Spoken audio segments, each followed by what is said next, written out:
Thank you very much. Honorable Minister, distinguished speakers on the dais, and delegates to this conference. I must congratulate you for choosing this topic. Literature and democracy. And the concept note which was circulated, which identified the important issues before this conference.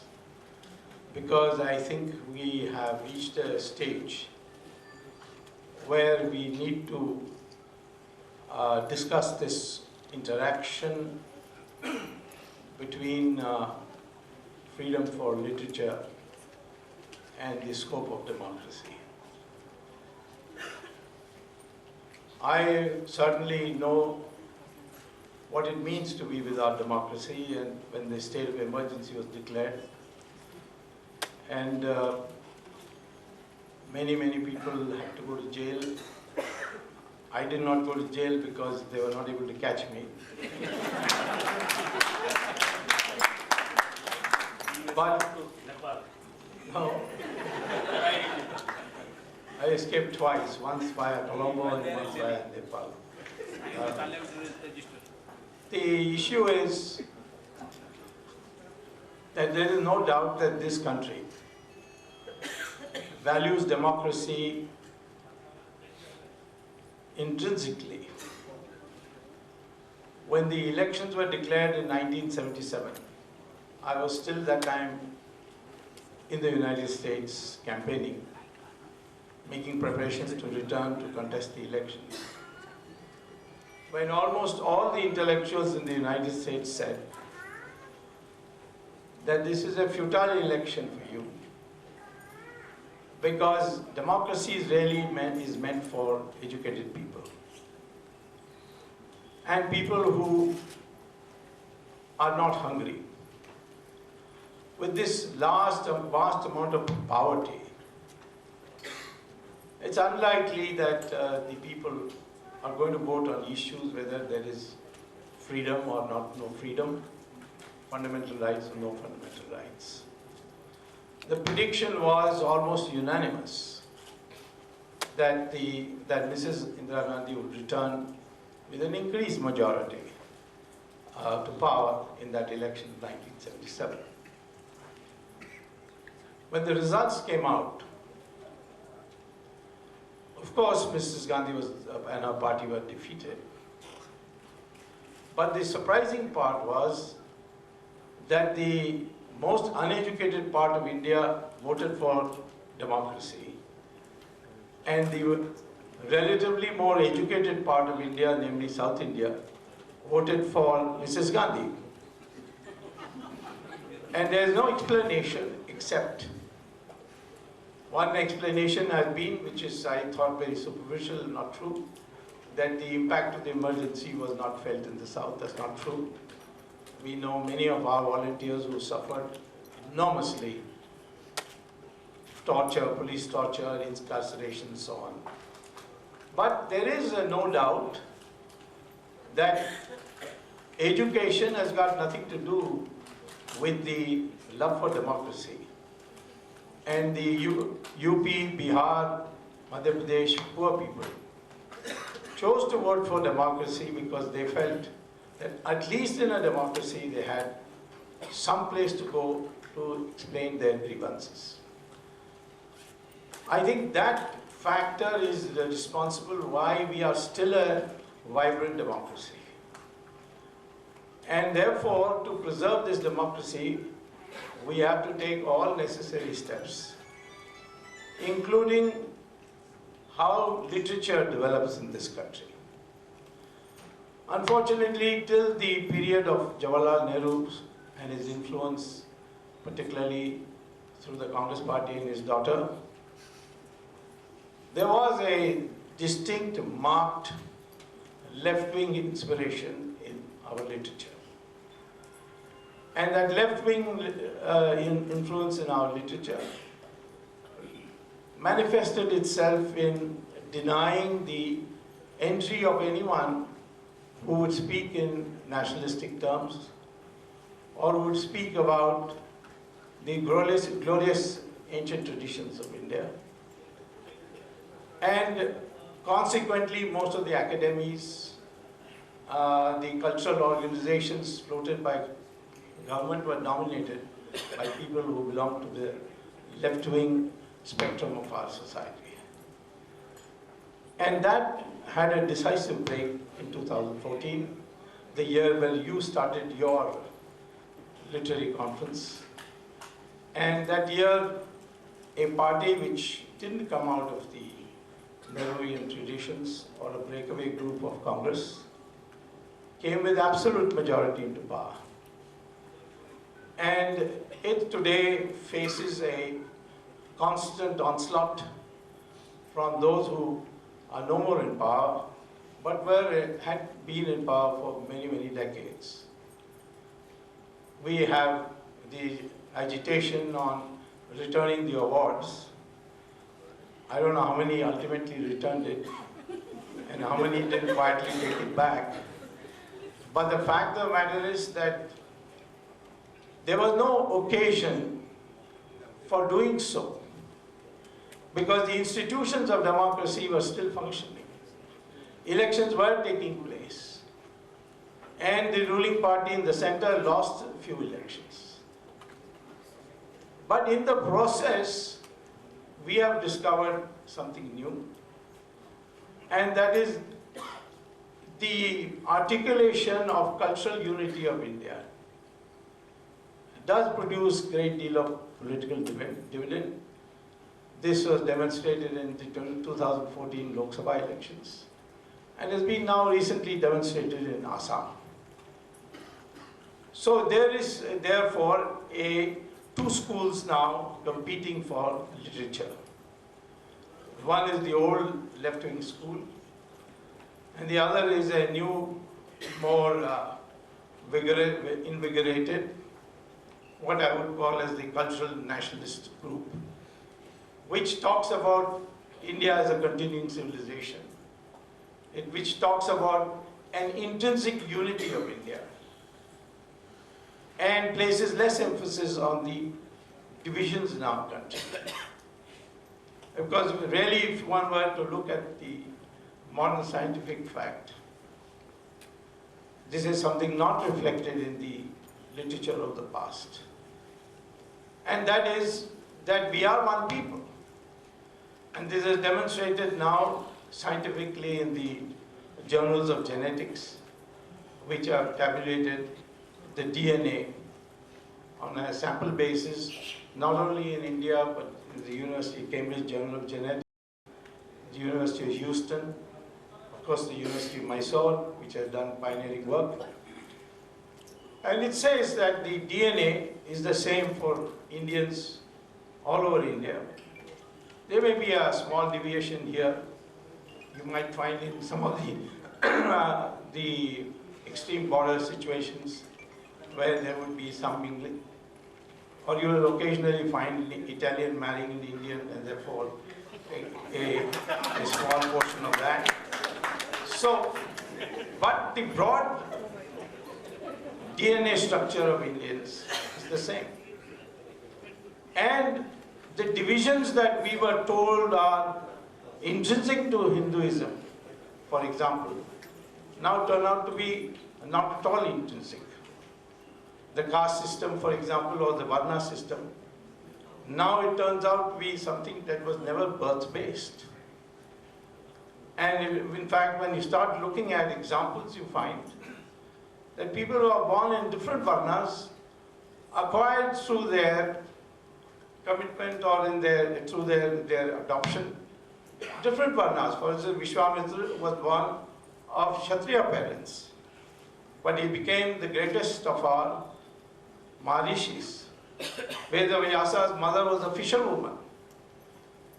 Kalidasa was actually a Vanavasi, cutting branches of trees. And today the Dalits own Valmiki as their own. And Valmiki indeed came from a Dalit family. And we have found that where the Dalit is educated to the maximum possible. He is, in fact, as good as anybody else. The case of Ambedkar, who was sent by his teacher. Incidentally, his teacher's name was Ambedkar. Ambedkar's original name is not Ambedkar. His teacher was a Brahmin teacher. And he gave his name to him and said, otherwise there will be prejudice against you. And enabled him to go to Columbia, where he got a PhD in economics. And then a law degree in England. And came back to pilot and be the chairman of the drafting committee of the Constitution. So indeed, I have found this even in my own ad hoc investigation, this to be true. Once I heard Raj Thackeray talking about UP taxiwalas taking away all the Marathi jobs. So I managed to get a sample of his hair from his hairdresser. And I also got a sample of the hair from the UP taxi driver in Bombay. And sent it to the microbiological laboratory in Hyderabad. And back came the report that the DNA is the same of both. Unless Raj Thackeray originally came from UP and he had hidden that fact. So today, when you are having literature development, the first thing is you must recognize that India is like a half glass full or a half glass empty, depending on your perspectives. And that literature should reflect the strength of the society as much as its weakness. Are there boundaries to literature? Well, that's where democracy comes. Today, democracy is not an absolute right of everybody. There are what Jawaharlal Nehru did, in fact, bring a first amendment to the Constitution which said that fundamental rights are subject to reasonable restriction. One of them is that you don't have a right to advocate the disintegration of the country. That's one of the reasonable restrictions that is imposed in Article 20 of bracket 3 of the Constitution. And similarly, to create public disorder, bring an elected government into contempt for overthrowing it. So, in effect, the Constitution places certain reasonable restrictions within which you can advocate or write or propagate. You can't say that you want the disintegration of India, as we recently saw in Jawaharlal Nehru University, as an expression of free thought. It's not permitted in the Constitution. So if you are going to say that literature must thrive in a democracy and literature can only thrive in a free society which has democracy, in my opinion, then literature also has to accept certain reasonable restrictions. And that reasonable restrictions includes not propagating a society which was never one. In fact, there was a period when we used to advocate that had the British not come, there would have been no India at all.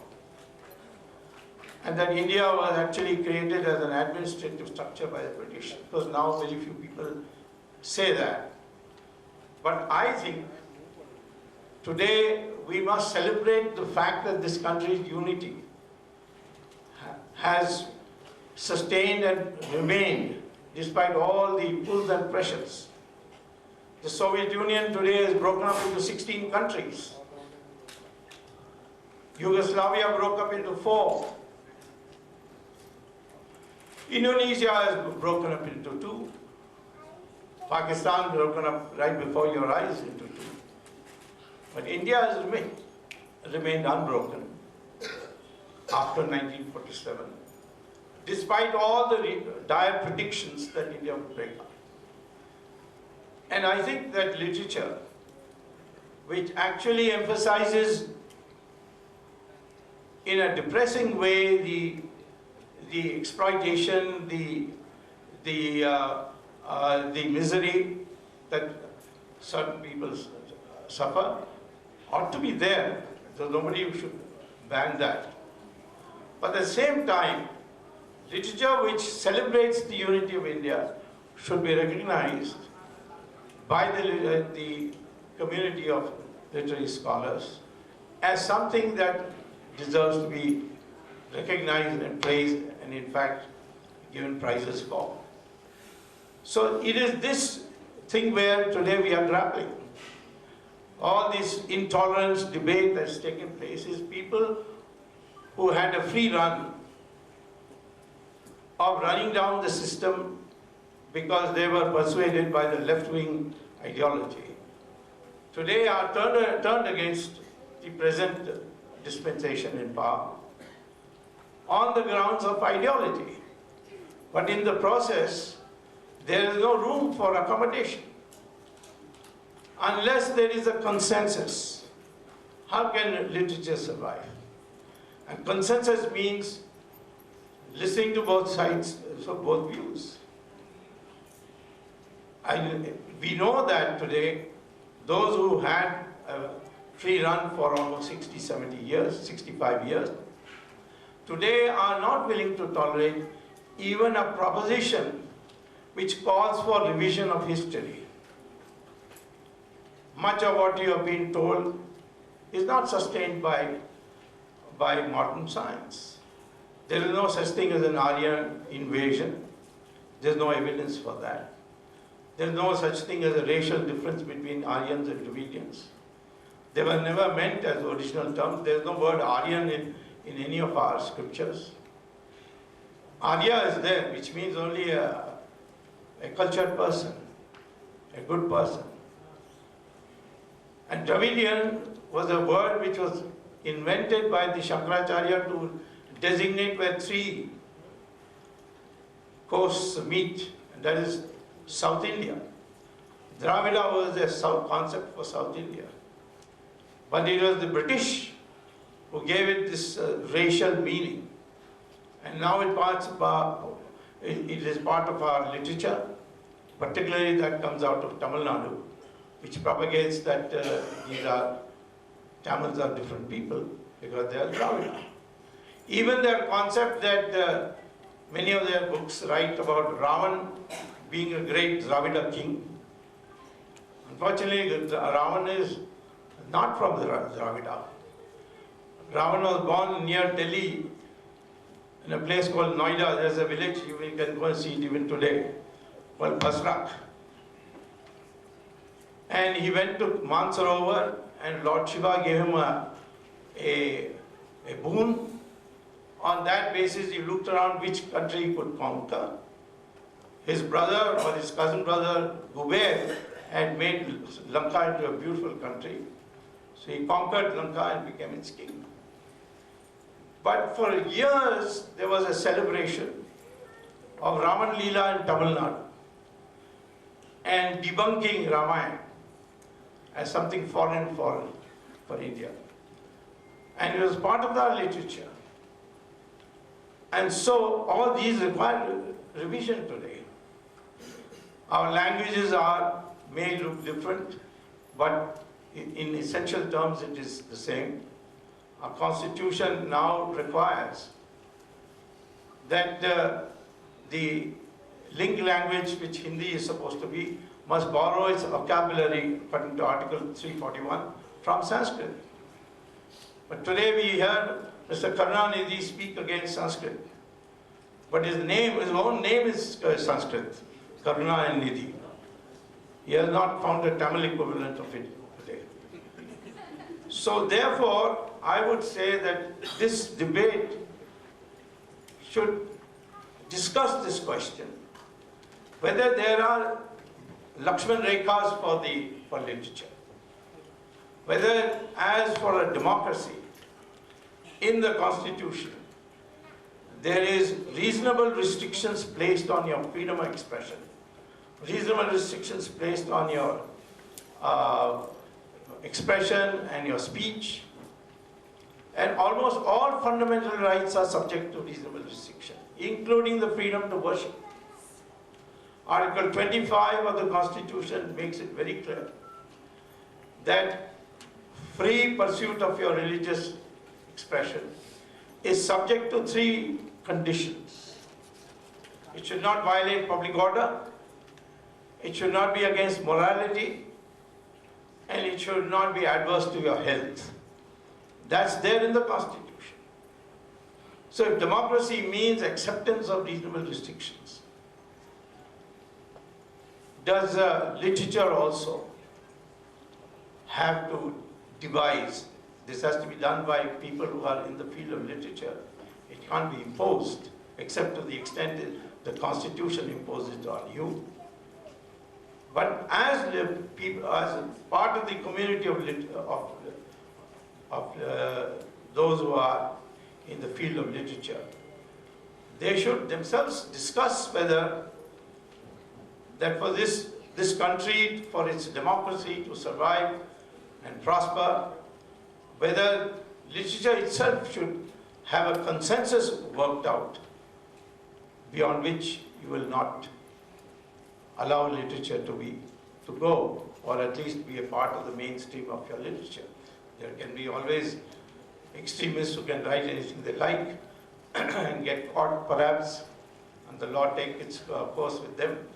But as a community, I think time has come, especially after 2014, for us to, in the field of literature, to think of what should not constitute literature. I certainly don't think that any literature which idealizes division to the point of breaking, which may identify these divisions but to celebrate them, or to advocate those things which would put society into disintegration and degeneration, whether that should be permitted as part of literature. And indeed, if the government were to act on it, there are debates going on every day whether a certain film should be shown or not, or whether a certain book should be banned or not. Of course, we've been quite active in banning books over the last 30, 40 years. Salman Rushdie's book was not banned by the BJP government, it was banned by the Communist government. And his inability to participate in a literary fest in Jaipur was not during the time of BJP. So the question therefore becomes, who's to decide these boundaries? And I think the most important thing is, as far as democracy is concerned, the Lakshman Rekha is written in the Constitution. But as far as literature is concerned, it has to be evolved and by the community which you represent. And that is extremely essential for nurturing both democracy and the unity of India. Thank you very much.